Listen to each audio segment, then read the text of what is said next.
Hey guys, Erito here. I am back with an update for my ToonShader that I've worked on a few months ago. I decided to add a few new features and update others. You can download this ToonShader from the description of the video if you don't want to see me explain everything. Down below, consider supporting me. Always appreciate that. So let's get started on how you can use this shader. So I have a new, I'm gonna do this just in case. Got a new file here I opened. So to use this shader, you go into the file, append, you'll find the shader that you downloaded, append it. Now go to materials and select these two. Open them up. Now select your mesh and you can go here and add it. Now you're going to rendered.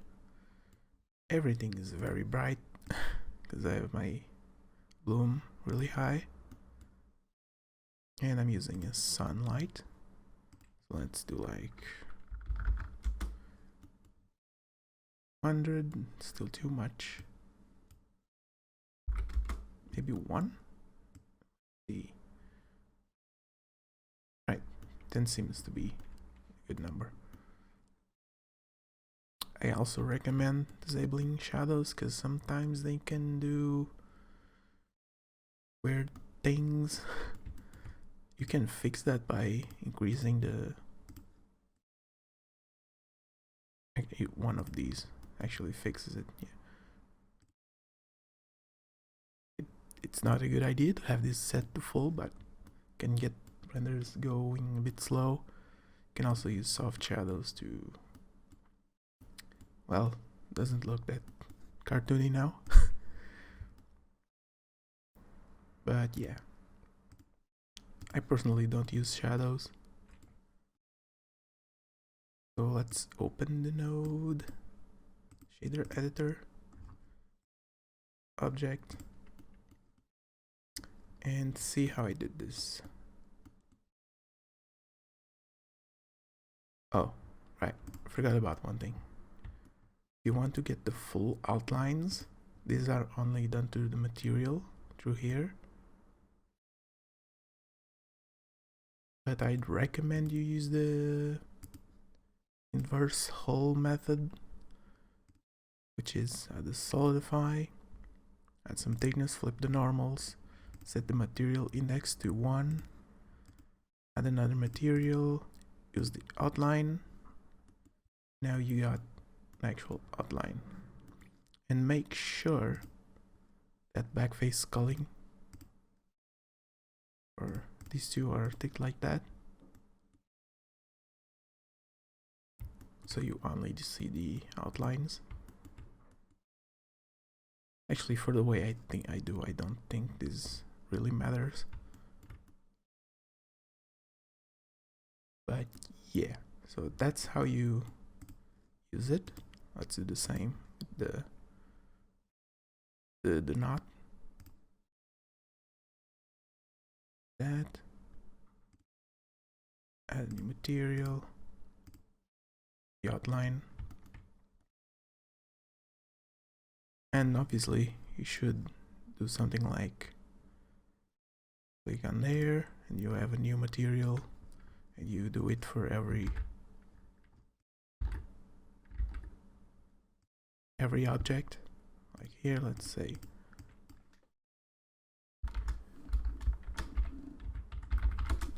it's Suzanne, and now this one is completely individual from this one.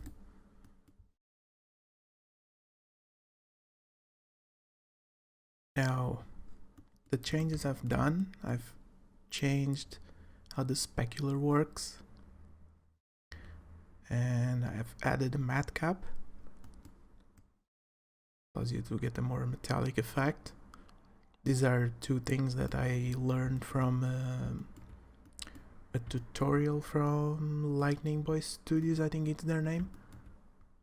They have a pretty good tutorial on how to make your own ToonShader. You should check them out. So from the past shade, I'm gonna explain everything from the previous one as well. So you got two shadows that you can control. If you want to only have one, you set both of them to the same value. Now we have two shadows. I usually like to just use one. Then you have some extra movement you can do with them, some fine tuning if you don't like the position that you can get. So this is like the maximum, which is actually pretty. It gets kind of weird if you make them too small.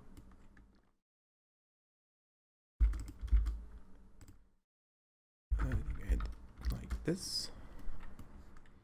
Then you have the softness. You can make it completely soft. I usually like to keep it like about 0.1, 0.2. Now here I have two modes. If you select mono, you only need to set one color, or plug a texture here. You have one. You have two-tone. You can control the highlight and the shadow individually.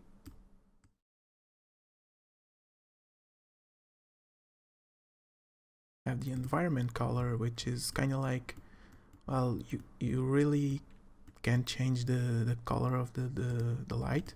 It won't do anything, or well, it will do weird stuff. But if you want to, like, let's say you're in a place that's a lot of red colors, give it a little bit of red, and here for intensity.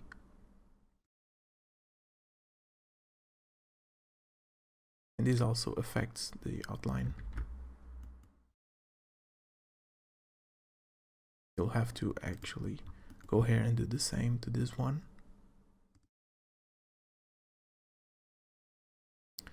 Then you have the shadow darkness in case you're only using one.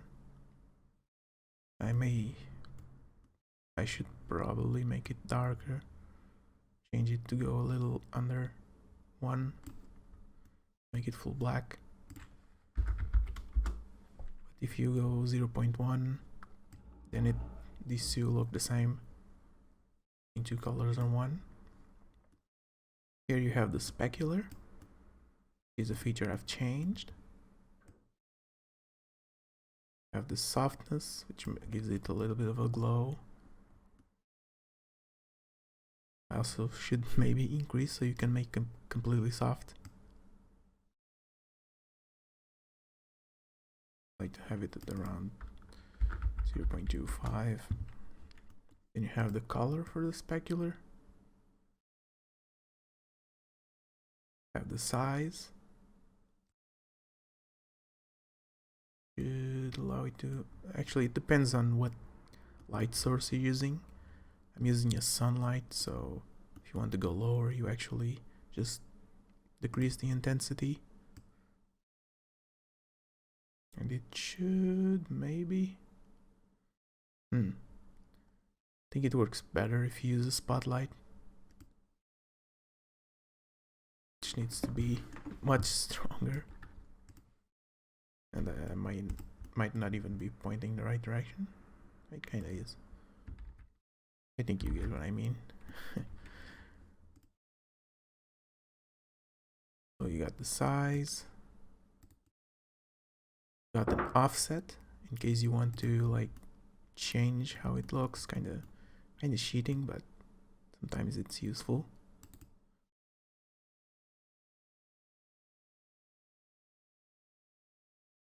And now we move to the Madcap. Basically just to give it a metallic effect. Usually keep it kind of low. You got contrast. You can change the dark part of the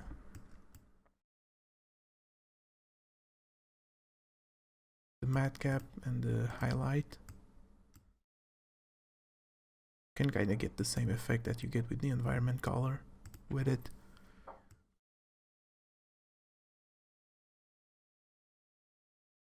Kind of works as well.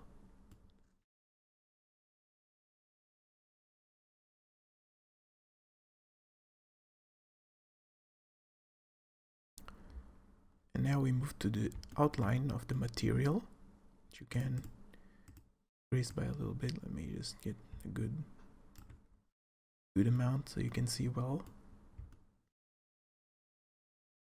You can change the color. You can also give it like some sort of rim light effect. If you like, let's say that one. We have some sort of rim light effect.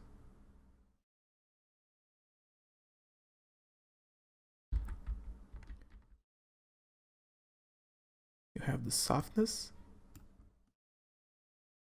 You can make it like just a sharp transition.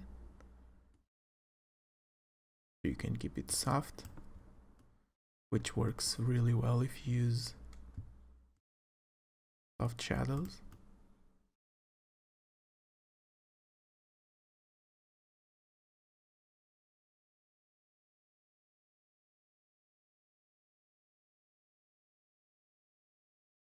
As for the Madcap, so this is a Madcap I've created.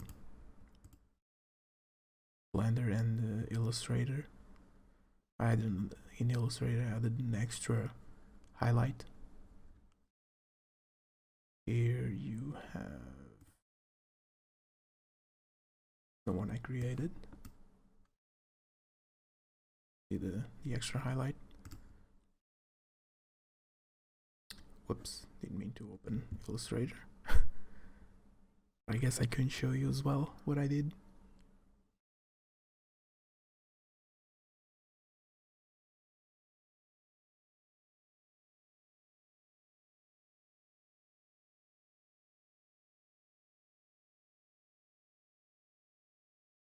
Extra highlight.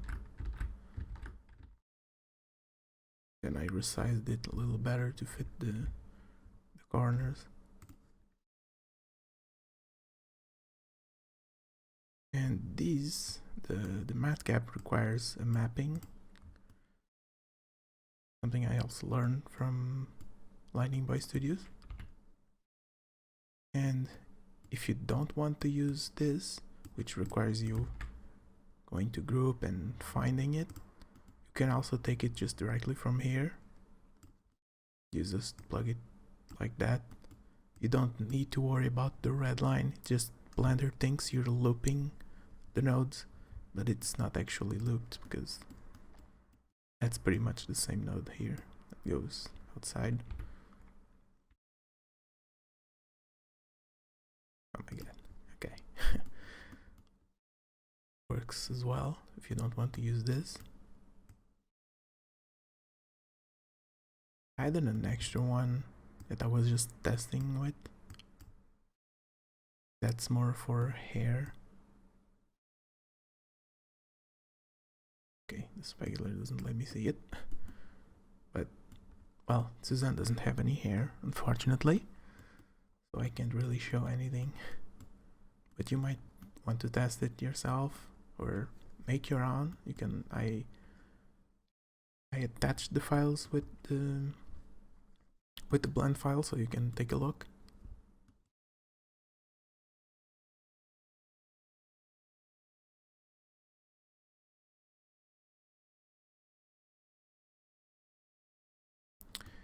And for the outline, I did the same. You can just go here, duplicate this node and create your own outline. You have to set the outline color again and the environment color. If you don't want to use the environment color, you can just set it to black and it just doesn't do anything. Here the softness doesn't matter because it's controlled by the modifier. And that's pretty much it. Oh, I did the same with this. You can just use this alternatively. but I integrated everything into the same node so it's easier, so you don't have to go look for these. And that's pretty much it. You can get pretty interesting results, as I've demonstrated in this.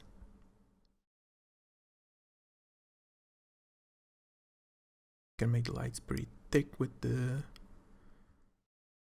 outline of the material, the whole rim light effect.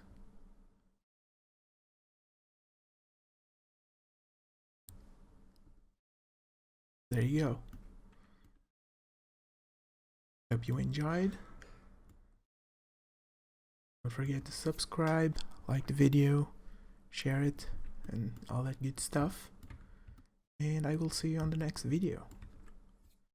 I also already have some ideas for the next version, but I might start actually just splitting them into different variations with different focuses.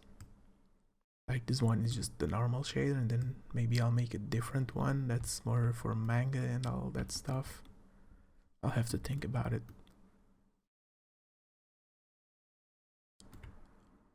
So yeah, thank you for watching. See you next time.